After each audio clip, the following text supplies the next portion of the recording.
नमस्कार, आप देख रहे हैं मेड इन इंडिया। आपके साथ मैं हूं अनुया यादव और आज बात होगी एयूएस की, आरव अनमैन्ड सिस्टम्स। देश की पहली ऐसी कंपनी जिसे खास तौर पर प्रोफेशनल तरीके से बनाया गया ताकि एंटरप्राइजेस को, कंपनीज को सॉल्यूशंस प्रोवाइड किया जा सके। एक ऐसा स्टार्टअप जो शुरुआत जिसकी हुई 2013 में आईआईटी कानपुर से इसे ओरिजिनेट किया गया और अब हेडक्वार्टर्ड है बैंगलोर में, जो कि टेक्नोलॉजी हब है जैसा कि हम सब लोग जानते हैं। और देखिए, पिछले 5 सालों में यहाँ ड्रोन्स जो मैन्युफैक्चर हुए हैं एयूएस में, वो धीरे धीरे और बाकायदा उन्होंने एक ऐसी वर्ल्ड का क्लास टेक्नोलॉजी के बेंचमार्क को छू लिया है जिससे बहुत सारी चीज़ें आपके लिए बेहद आसान हो गई हैं। बिना वक्त गवाए आपकी मुलाकात हम यहाँ पर करा देते हैं एयूएस के को फाउंडर और सीईओ विपुल सिंह से। विपुल, सबसे पहले तो बहुत बहुत शुक्रिया कि आपने समय निकाला हमारे साथ इस बातचीत के लिए। मैं भी सबको शुक्रिया करना चाहूंगा। पहले तो सारे दर्शकों को मेरा हार्दिक नमस्कार कि मुझे यहाँ बुलाया गया और हमारी जर्नी के बारे में बात करने के लिए कहा गया। Vipul, Aarav unmanned systems, what was the inspiration behind this? क्या सोच थी, किस तरह से शुरुआत की आपने? करीब करीब 5 साल कंपनी को होने आए हैं, कैसा सफर रहा है अभी तक का? रोलर कोस्टर राइड की तरह सफर रहा है। जब हमने शुरू किया था 2013 में, इनफैक्ट 8 साल हो गए हमें शुरू किए हुए। तो फ्रेश कॉलेज से हमने ग्रेजुएशन करने के बाद ये डिसाइड किया कि हमें एयूएस स्टार्ट करनी है और ड्रोन सेगमेंट में कमर्शियल एप्लीकेशंस के ऊपर फोकस करना है। तो 2013 में जब हम ड्रोन की बात करते हैं तो आज हम देख रहे हैं ड्रोन बहुत सारी चीजों में इस्तेमाल हो रहे हैं, चाहे वो लैंड रिकॉर्ड्स के लिए हो, इरिगेशन के लिए हो, सिटीज की मैपिंग के लिए हो, हमारी सुरक्षा के लिए हो, चाहे वो हेल्थ केयर सप्लाईज के लिए हो, बॉर्डर पे हो। लेकिन अगर आप 2013 में वापस जाके देखेंगे तो उस समय ड्रोन का इस्तेमाल सिर्फ हमारी फोर्सेस करती थी और बहुत लिमिटेड होमलैंड सिक्योरिटी फोर्सेस करती थी। सीआरपीएफ किया करती थी, बॉर्डर सिक्योरिटी फोर्सेस किया करती थी, आर्मी किया करती थी। और उस समय ड्रोन के साइज भी बहुत बड़े होते थे। मैक्सिमम ड्रोन का इस्तेमाल, हमने ड्रोन वर्ड ही तभी सुना जब गल्फ वॉर में इसका इस्तेमाल यूएस ने किया बकायदा।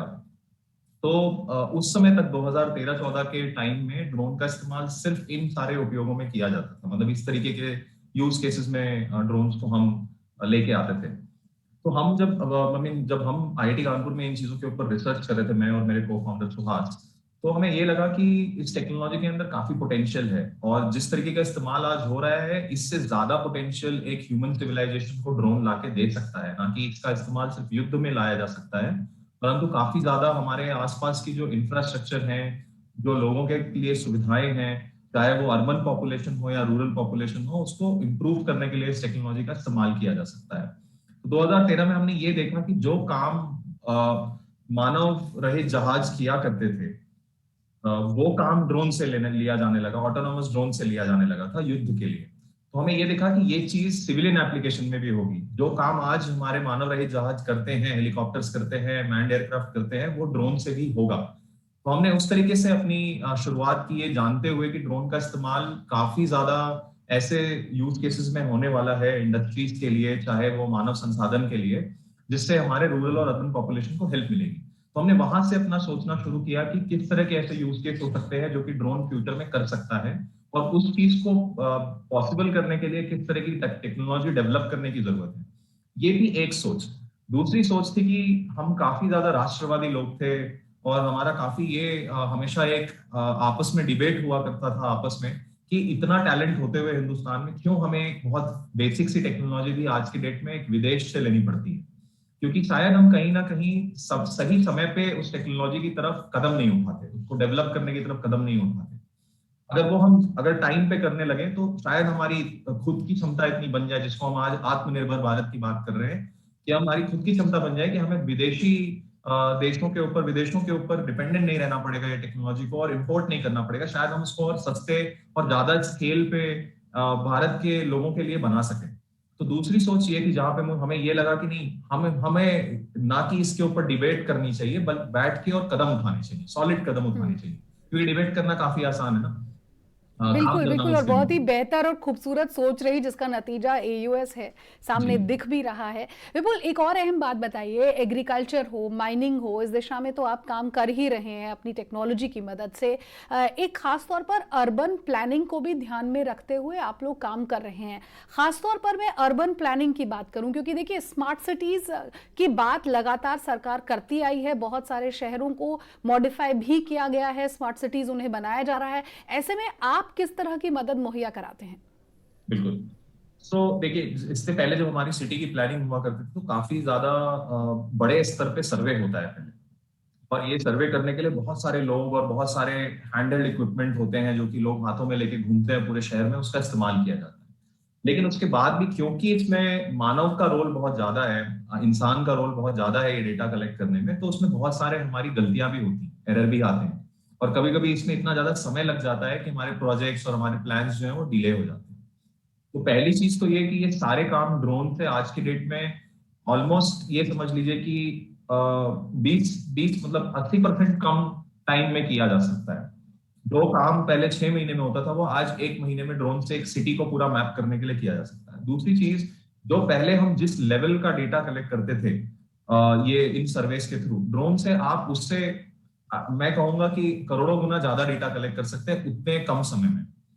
जैसे एग्जाम्पल के लिए आज हम पूरी सिटी का एक 3D मॉडल, जिसको हम 3D डिजिटल ट्विन बोलते हैं, वो बना सकते हैं, जिसकी मेजरमेंट हम बहुत एक्यूरेसी के साथ कर सकते हैं कि कौन सी बिल्डिंग कहाँ है, कितने हाइट की है, क्या उसका एरिया है, क्या विड्थ है, कौन सी रोड कहाँ है, कौन सी पब्लिक यूटिलिटी किस जगह पे है। ये सब कुछ एक तरीके से आप एक वर्चुअल इन्वायरमेंट की तरह क्रिएट कर सकते हैं ड्रोन के डेटा के बेसिस पे।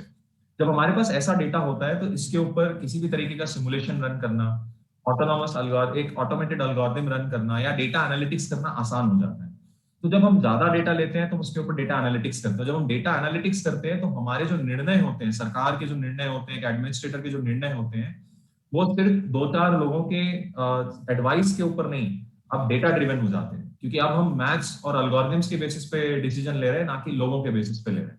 तो हम हर तरीके के अलग अलग सिनेरियो को पहले से सिमुलेट कर सकते हैं कि इस शहर को अगर हमने 3D मॉडल किया और कल को बारिश होती है तो किस डायरेक्शन में हमारा पानी बहेगा, कहाँ इकट्ठा होगा, ट्रैफिक बढ़ेगा तो किस डायरेक्शन में ट्रैफिक का कंजेशन बढ़ेगा।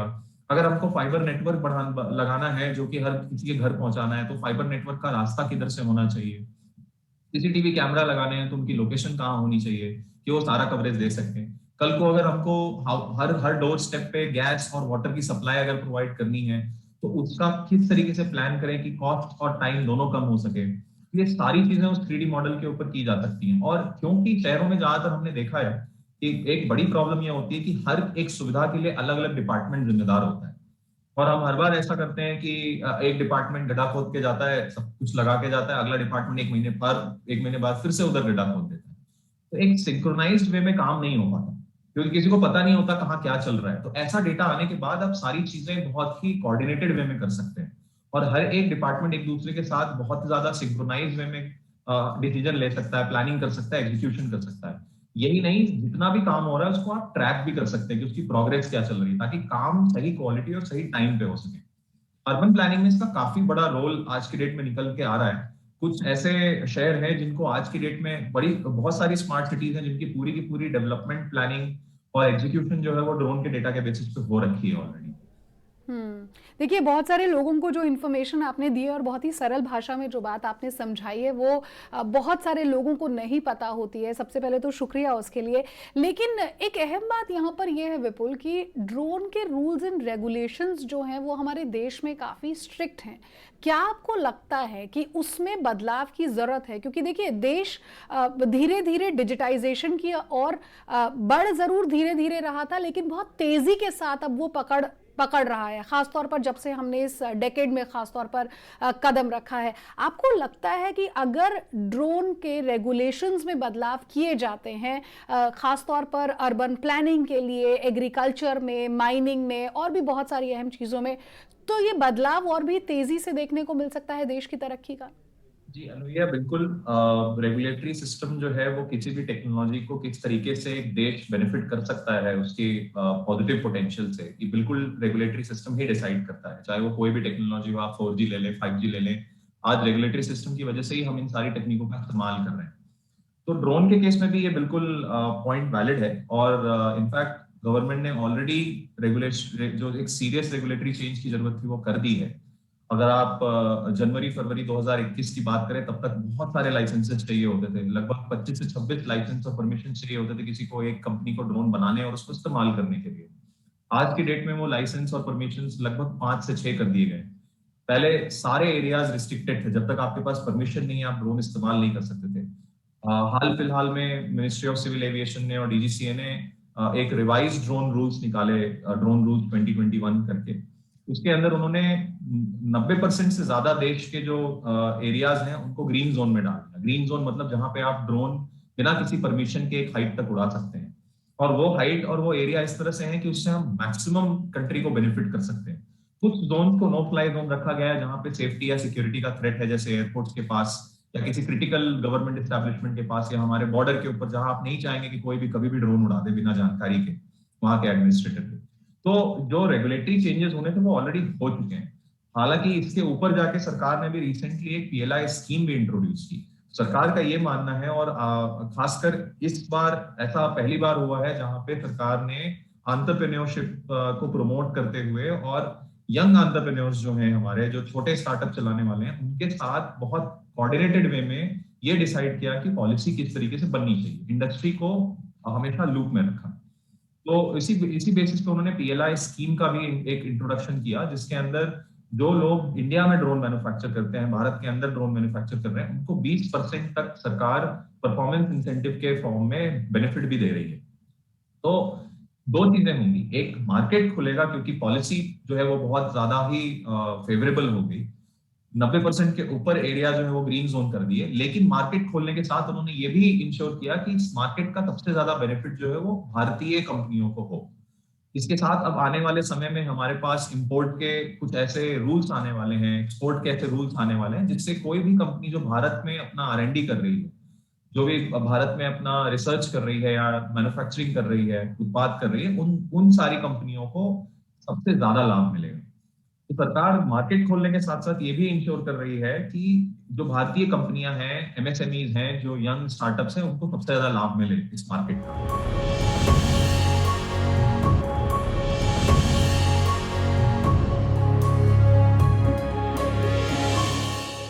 विपुल, मैं आपसे ज़रूर ये जानूंगी कि फर्स्ट वर्ल्ड कंट्रीज़ के कंपैरिजन में where do we stand drone technology के क्षेत्र में, लेकिन क्योंकि आपने पीएलआई स्कीम की बात की, आपसे सबसे पहले ये समझना चाहूँगी यहाँ पर कि पीएलआई स्कीम हो, स्टार्टअप इंडिया हो, एमएसएमईज़ को बढ़ावा देना हो, सरकार बहुत तेज़ी से इस क्षेत्र में स्कीम्स भी ला रही है, फायदे भी गिना रही है, ताकि मेड इन इंडिया को यहाँ पर बढ़ावा मिल सके। ऐसे में आपको लगता है कि आने वाले समय में, या यूं कहूँ कि इस पूरे के पूरे डेकेड में, आप देश को तरक्की की एक नई राह पर चलता हुआ देखते हैं? बिल्कुल, मैं बिल्कुल देखता हूँ। मैं इसका एग्जाम्पल हमारी खुद की कुछ ऐसे एक दो प्रोजेक्ट्स हैं जो सरकार कर रही है, उसके तौर पे उसका एग्जाम्पल लेके और खुद की जो हमारी ग्रोथ है और हमारे जो दूसरी कंपनीज हैं ड्रोन सेक्टर में एक्टिव, उनकी ग्रोथ का मैं एग्जाम्पल लेना चाहूँ। आज से 1 साल पहले ये सारी कंपनियां काम के लिए बेसिकली स्ट्रगल कर रही थी कि भारत में बहुत रेगुलेटरी रिस्ट्रिक्शंस हैं, काम बहुत कम है, कैसे सरवाइव करें। और आज की डेट में दूसरा प्रॉब्लम सॉल्व कर रही है इन सारी कंपनियां, इंक्लूडिंग अवर कंपनी। हम सबका एक स्ट्रगल हो गया है कि इतना ज्यादा काम है, इसको कैसे टैकल करें। ये जो चेंज आया है वो सिर्फ 1 साल में है।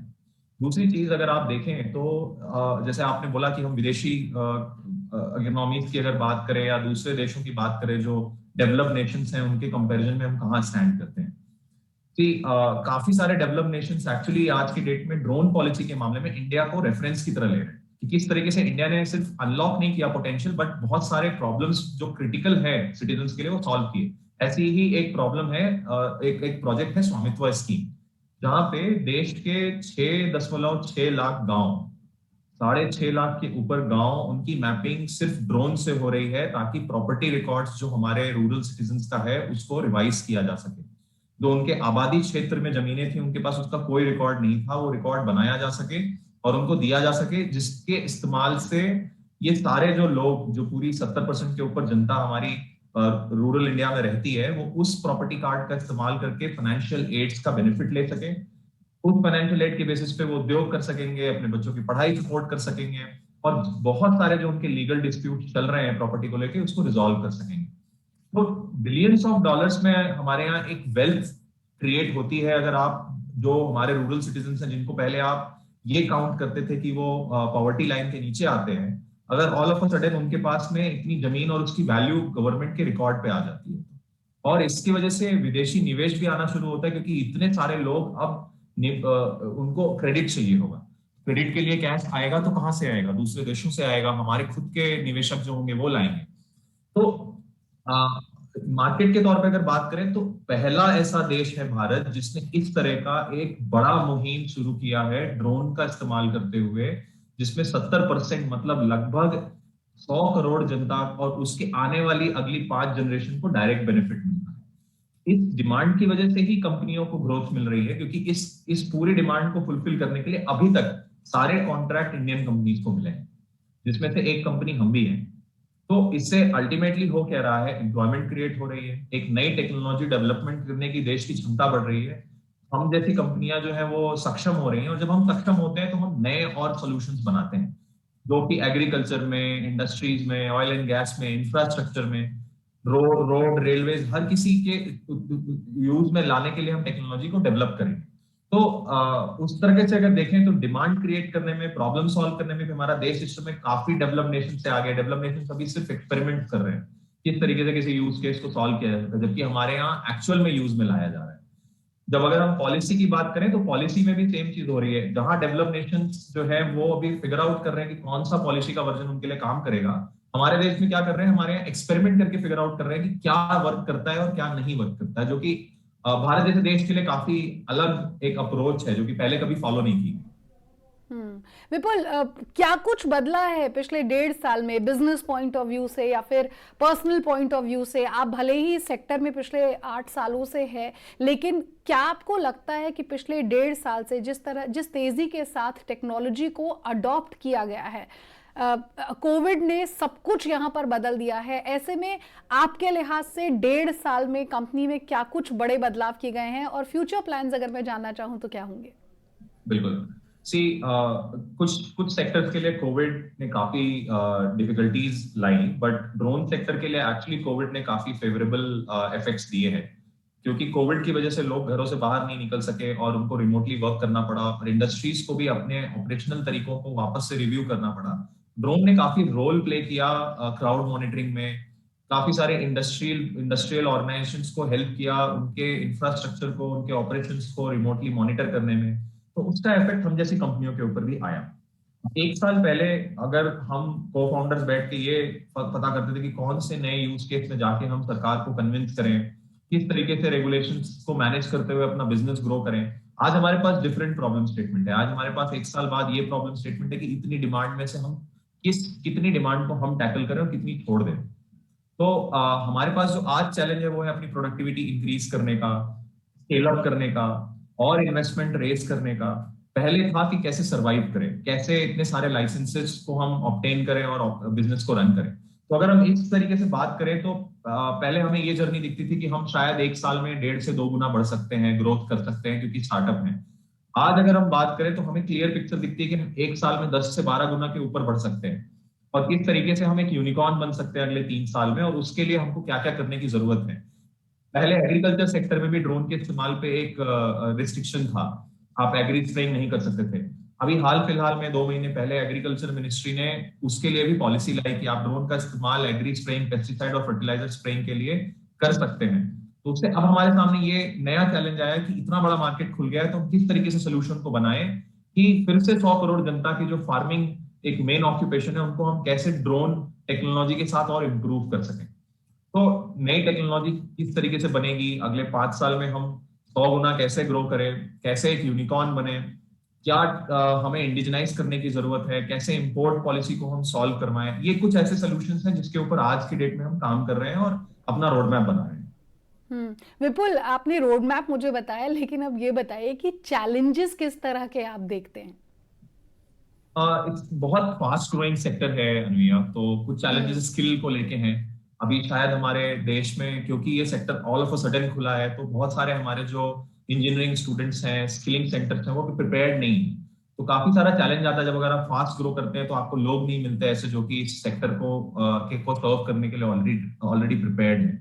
दूसरी चीज ये है कि क्योंकि हमने all of a sudden market को खोला है तो स्टिल बहुत सारी हमारी डिपेंडेंसी जो है वो इम्पोर्ट के ऊपर है। काफी सारे कंपोनेंट अभी भारत में नहीं बनते क्योंकि डिमांड अब ग्रो होना शुरू हुई है। तो वो चैलेंज एक बहुत बड़ा चैलेंज हो जाता है। तीसरा सबसे बड़ा चैलेंज जो इंडियन कंपनीज आज की डेट में फेस कर रही हैं ड्रोन सेक्टर में, वो ये है कि डिमांड बढ़ गई, बहुत सारे ड्रोन्स बनाने हैं, सरकार खुद डिमांड कर रही है कि आप हजारों की संख्या में ड्रोन को डिप्लॉय करें रूरल प्रॉब्लम्स को सॉल्व करने के लिए। लेकिन सप्लाई चेन जो है वो ग्लोबली इम्पैक्टेड है। कहीं से भी अगर आप देखें तो सप्लाई चेन शॉर्टेज की वजह से बड़ी बड़ी ऑटोमोबाइल कंपनीज को भी प्रॉब्लम हो रही है, तो वो सेम प्रॉब्लम ड्रोन कंपनीज को भी हो रही है। एक मुख्य चैलेंज जो आज की डेट में हम सरकार को चाहेंगे कि वो सॉल्व करे वो है एक्सपोर्ट रिलेटेड। तो काफी सारा जो है हमारे डोमेस्टिक रिक्वायरमेंट को सर्व करने के लिए पॉलिसी में चेंजेस तो लाए गए, लेकिन अभी एक्सपोर्ट से रिलेटेड कुछ पॉलिसी चेंजेस लाने की जरूरत है जिससे कि इंडियन कंपनीज ना कि सिर्फ भारत की डिमांड को सर्व करने के लिए प्रोडक्ट बनाएं, जबकि ग्लोबल मार्केट को सर्व करने के लिए प्रोडक्ट को बनाएं। चौथा मेजर जो चैलेंज मैं देखता हूं वो है निवेश। इस सेक्टर में अभी निवेश इतना नहीं हो रहा है। इन्वेस्टमेंट्स और इंपोर्ट अगर बात करें तो वो नहीं हो रहा है। हमें फॉरेन इन्वेस्टमेंट्स अभी नहीं आ रही, तो काफी जरूरत है कि सरकार इंडस्ट्रियलिस्ट के साथ, एंटरप्रेन्योर्स के साथ मिलके एक अवेयरनेस क्रिएट करे ताकि हम फॉरेन इन्वेस्टमेंट इस सेक्टर के अंदर और इंडियन इन्वेस्टमेंट इस सेक्टर के अंदर लेके आए, क्योंकि ग्रोथ लाने के लिए इन्वेस्टमेंट की बहुत ज्यादा जरूरत है। इनफैक्ट सरकार को स्वयं अपनी तरफ से भी कुछ चीजें इन्वेस्ट करनी चाहिए, कुछ पैसे इन्वेस्ट करने चाहिए इस सेक्टर में, जैसे उन्होंने इलेक्ट्रॉनिक्स को या इलेक्ट्रिक व्हीकल सेक्टर को प्रमोट करने के लिए किया।